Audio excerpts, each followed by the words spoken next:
나토 정상회의 일정을 성공적으로 마친 이재명 대통령께서 15년 만에 몽골 국빈 방문에 나섰습니다. 세계 최대 방산 시장인 나토에서 대한민국의 전략적 위상을 높이는 데 이어 자원 부국 몽골에서는 경제 안보 협력의 지평을 넓혀나가고 계십니다. 이번 한몽골 정상회담에서는 양국 관계의 미래 비전을 담은 한몽 관계의 황금시대 공동선언이 발표될 예정입니다. 경제 협력과 공급망, 인적 교류를 비롯한 다양한 협력 방안이 논의되며 양국 관계는 새로운 도약의 전기를 맞게 될 것입니다. 몽골은 리튬, 구리 등 80여 종 광물과 전 세계 매장량의 16%에 달하는 희토류를 보유한 자원 부국입니다. 핵심 광물 공급망 협력은 이번 순방의 핵심 의제 가운데 하나입니다.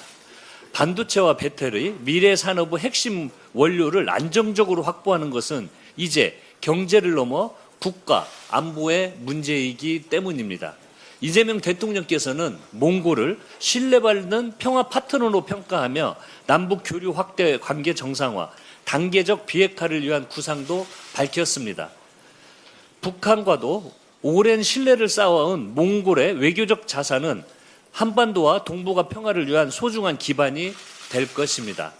나토에서 방산 외교를 몽골에서 경제 안보와 평화 외교를 펼치는 이재명 정부의 국익 중심 실용 외교는 대한민국 외교, 경제 영토를 더욱 넓혀 나갈 것입니다. 민주당은 신북방 협력과 핵심 광물 공급망 확대, 한반도 평화 기반 구축을 위한 입법과 정책 지원에 최선을 다하며 이재명 정부의 국익 중심 실용 외교를 든든히 뒷받침하도록 하겠습니다. 검찰개혁의 완성은 국민을 위한 형사사법체계를 만드는 것입니다. 수사권과 기소권 독점은 지난 80년 동안 검찰이 무소불위의 권력을 휘두를 수 있도록 만든 제도적 기반이었습니다. 기소하기 위해 무리하게 수사하고 무리한 수사를 합리화하기 위해 기소하는 악순환은 정치 검찰을 키워내는 요람이 되었습니다.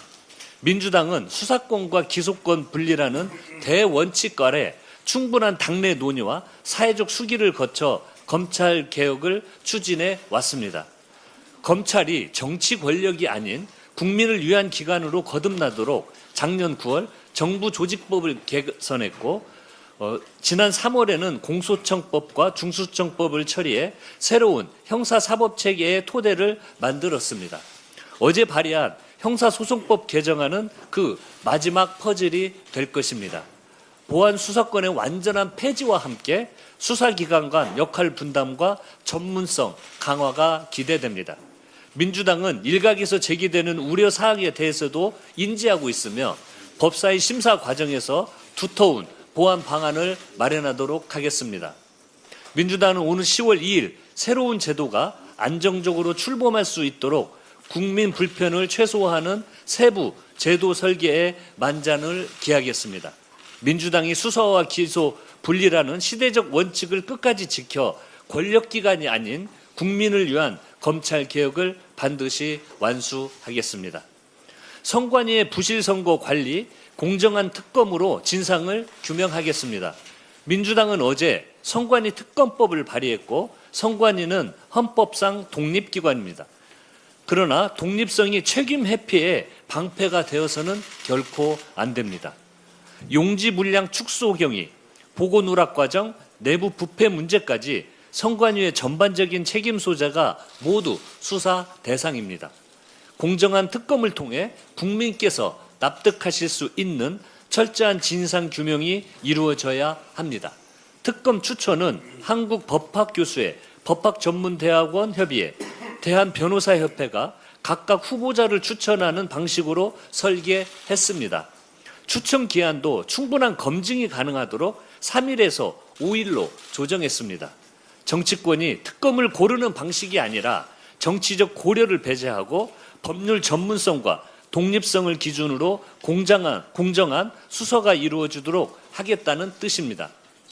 장동혁 대표는 올림픽 공헌을 전전하며 부정선거 음모론을 선동하는 데만 골몰하고 있습니다.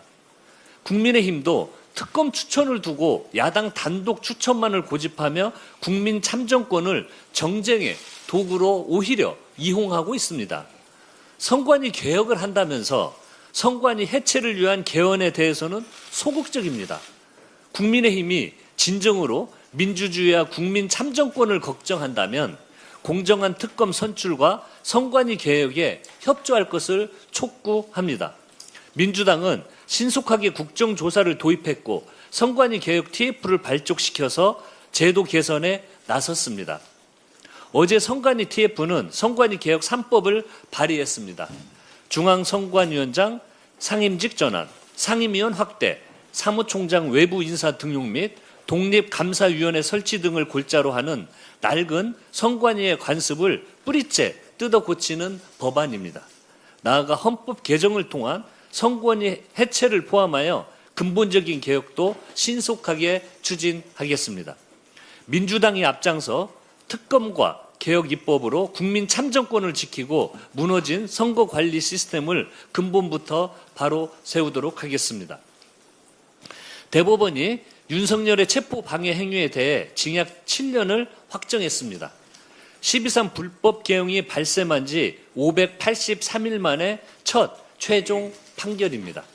2심에 이어 대법원 역시 징역 7년을 선고하며 무거운 죄질을 인정했습니다. 권력자라 할지라도 죄를 지었다면 처벌받아야 한다는 사법정의를 재확인했다는 점에서 엄중한 경종을 울린 판결입니다. 그럼에도 불구하고 윤석열 측 법률 대리인단은 반성은커녕 재판 소원을 운운하며 국민과 사법 시스템을 기만하고 있습니다. 법치를 유린한 범죄자가 사법제도를 방패 삼아 연명을 시도하는 것은 국민과 역사에 대한 모독입니다. 이제 시작일 뿐입니다. 사법부는 윤석열의 남은 재판들에도 더욱 속도를 내야 합니다. 특히 내란 우두머리 혐의에 대해서는 하루빨리 법정 최고형을 선고해 단죄해야 마땅합니다. 민주당은 이 땅에서 내란이라는 비극이 다시는 반복되지 않도록 윤석열과 내란 세력에게 끝까지 법적 책임을 묻겠습니다. 정부는 수해 피해 복구에 가용한 모든 자원을 투입해 주십시오. 이틀 전부터 이어진 장맛비로 전국 곳곳에서 침수와 도로 통제, 시설 피해가 잇따랐습니다. 충북 청주에서는 도로와 저지대가 물에 잠겼고 경북 영주에서는 70대 고령의 남성이 급류에 휩쓸렸습니다. 관계 당국은 실종자 수색과 구조에 끝까지 총력을 다해 주시기를 바랍니다. 수해로 삶의 터전을 잃고 불안과 불편을 겪고 계신 모든 분들께 깊은 위로의 말씀을 드립니다. 정부와 지자체는 이재명 임시 주거와 생필품 지원은 물론이고 국민이 하루빨리 일상을 되찾을 수 있도록 모든 역량을 쏟아주시기를 바랍니다. 오늘까지도 일부 지역에서 비가 예보되어 있고 언제 다시 집중호우가 쏟아질 수 알 수 없는 상황입니다. 비상한 각오로 수해 복구와 추가 피해 예방에 더 철저히 대비를 해야 합니다. 민주당도 국민의 안전과 생명을 지키는 데 총력을 다하겠습니다. 이상입니다.